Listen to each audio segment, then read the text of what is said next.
Hello, guys, and welcome back. So let's pick up where we left off last time, talking about different kinds of graphs. So on Wednesday, we saw the word frequency, which means how often something occurs. So in particular, when we're talking about data, how often something occurs during in a data set. So ignore the typo here. But I have a little chart here which describes how many games have been played in each of the NBA championships for the past about like 20 or 25 years. So the NBA championship is played best of 7. So someone could win in 4 games, or it might take all 7 if it's tied 3-3 after 6 games. So for instance, there have been 3 times when there's been four games. So someone swept the series and won all 4 games without the other team winning. There's been 4 times in which the game has gone all the way, or sorry, when the series went all the way to 7 games. The most common one is 9. So there've been 9 times when the NBA championship has gone to six total games. One way to display this data would be in a graph that looks something like this. It's a bit wiggly, but what we can see is that over time, the number of games in each series has varied greatly. Recently, there was a stretch of 4 years when they all went 6 games. This is what's known as a line graph, as you might expect, with a line. But furthermore, this is also called a time series graph. A time series graph is going to display something that happens over time. So the frequencies that you saw in the previous slide we're just counting how often something occurred. So for instance, 6 games, 1, 2, 3, 4, 5, 6, 7, 8, 9. 9 times in the past 20 years or so. The number of games in the championship series has gone to 6. So again, just to reiterate, this is what's called a line chart or a line graph, which shows a series of data points with lines connecting them. And they're often used for time series to display something that happens over time. So what I want to do is go through some other time series charts, some line charts, and talk about what makes them good and what makes them bad. So here's an example of a graph that I found online. This is displaying the number of gun deaths in Florida, and particularly the number of murders committed using firearms. And we can see that this line goes up, stays steady for a little bit, and then at 2005, we see Florida enacted its stand your ground law, and then the number of gun deaths, it looks like it goes down and over. One thing that I will point out, though, is that in this graph, 0 is at the top and the bigger numbers are at the bottom.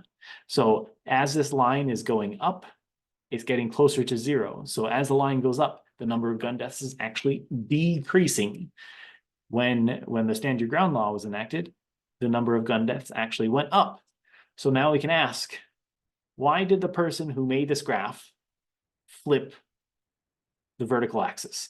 Why would they put 0 on the top and the bigger numbers on the bottom? And there's a couple reasons that you might expect. Maybe they're trying to hide the data. It's hard to read when we expect 0 to be at the bottom and the big numbers to be at the top. So if someone wasn't paying attention, you might not realize that. And you might think that the number of gun deaths in Florida went down after they enacted this law.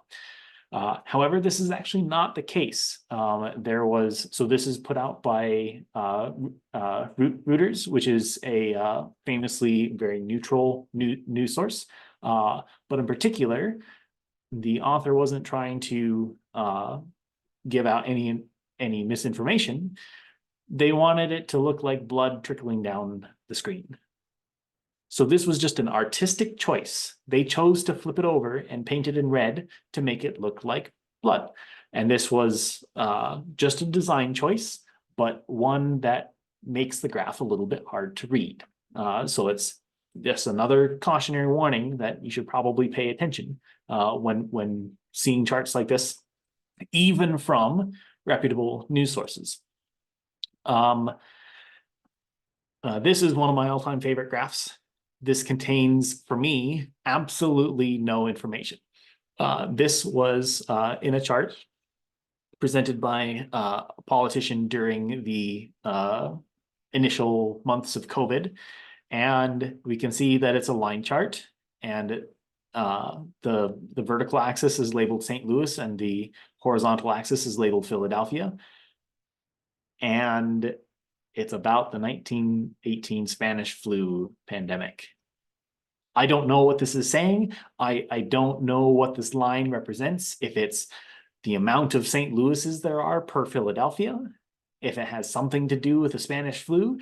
There's no information here. This is just a bad graph without any further explanation.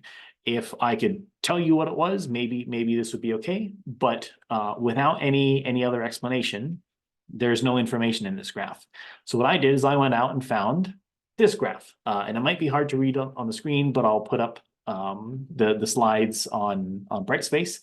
And essentially, if you read this off to the side, it describes what happened during the 1918 Spanish flu pandemic. And essentially, Philadelphia, you can see a huge spike in the number of deaths. And this is as a percentage of the population of Philadelphia. There's a huge spike because over here it says they started enacting social distancing measures too late. They made people stay home too late. Everyone was already sick, and they were overwhelmed with deaths. In St. Louis, on the other hand, they enacted social distancing measures a lot earlier, and not as many people got sick overall, even though there were more people more sick for sort of longer. There were fewer deaths, and there was much less, what am I trying to say? More the hospitals had more beds to help everyone. They had a lot more capacity. And this is what this graph was trying to convey. It doesn't convey it very well. This graph is simply awful. There's no information. There's no nice labels. This has very nice labels with the dates. It specifies that this is the death rate essentially per population. It even has a very nice explanation off to the side. This is a very readable, very well presented graph. And then this is the last line graph that we'll look at. And I think that this is both a good graph and a silly graph at the same time. So this graph is trying to describe the cyclical nature of normal grief response over time. So basically, your grief, your sadness, how that evolves over time. What this is basically saying is that, yeah, you'll be sad, but you'll get less sad over time, and then you'll get a little bit more sad, and then less sad. So it's normal to experience days where you have more sadness, and it's normal to have days where you experience less sadness. Over time, it will decrease overall, but you'll still have these spikes over time. That's what this graph is trying to say. But let me point out something. If you follow the graph, we're going forward in time until you reach the bottom of the loop, where we are going backwards in time. And if, again, we keep following this, and if we go forward in time, and then we reach the bottom of the loop, and now we're going backwards through time. I don't think everyone who has been sad is a time traveler. We all pass through time at a very normal rate. We don't travel backwards in time, which is what this graph is kind of indicating. As we reach the bottom of this loop, we're going backwards, and we're not going to be going backwards in time. So again, I think this graph illustrates its point very well. It is also silly in a sense that we don't travel backwards through time. Time series graphs should never have parts of it that will go backwards to the left.